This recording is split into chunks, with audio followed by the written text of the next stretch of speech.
President-elect Donald Trump continues his search for new cabinet members, one day after naming a new chief of staff. Two Missouri Republicans are among the list of names being discussed as potential picks to head up Trump's Department of Justice. Our political editor Mark Maxwell is here with more on this.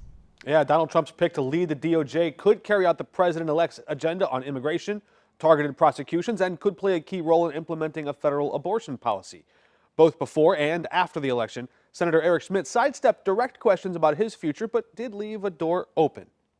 Missouri is very well represented in Washington, D.C. Senator Eric Schmitt kept a dizzying schedule in the days leading up to Tuesday's election, traveling to 7 states in 7 days. With J.D. Vance to Pennsylvania, I traveled with President Trump to Wisconsin. But when reporters asked if all that time on the trail would translate into a new title, I'm not going to go there. I'm not focused on that. It'd be a distraction right now. The election's tomorrow. Are you committed to serving a full second term?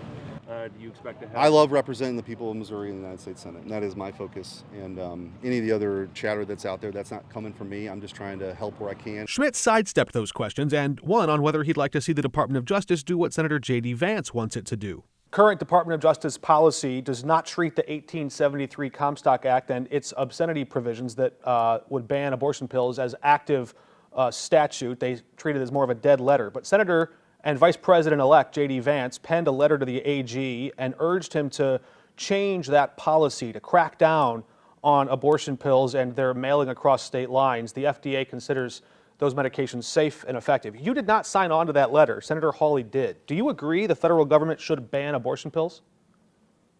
Well, I think that it ought to be, what we're dealing with, I think, is safety. I think that Senator Vance's concern was regarding safety. I'd probably have to look more closely at that. But the truth of the matter is that Plan B is never at risk. Contraception's never been at risk. The states are going to decide ultimately what their abortion policy is. Missouri's weighed in. I would expect that there'll be a countermeasure to that. It's going to play itself out over a matter of decades, I think, in this country, which is where it always should have been. The Supreme Court should have never taken that debate away from the people. The people are getting a chance to weigh in now. But Senator Vance wants right now the Department of Justice to revive that obscenity statute that's already in federal law. Would you take any action in the Senate to strike that part of federal law out? I'm happy to take a look at it, Mark, and we'll get back to you when I kind of know some more of the specifics.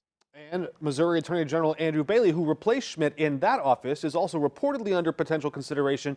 He's currently suing the FDA to do just that, revive the Comstock Act and repeal the FDA's approval of the most commonly used abortion pill in the nation. Thank you, Mark.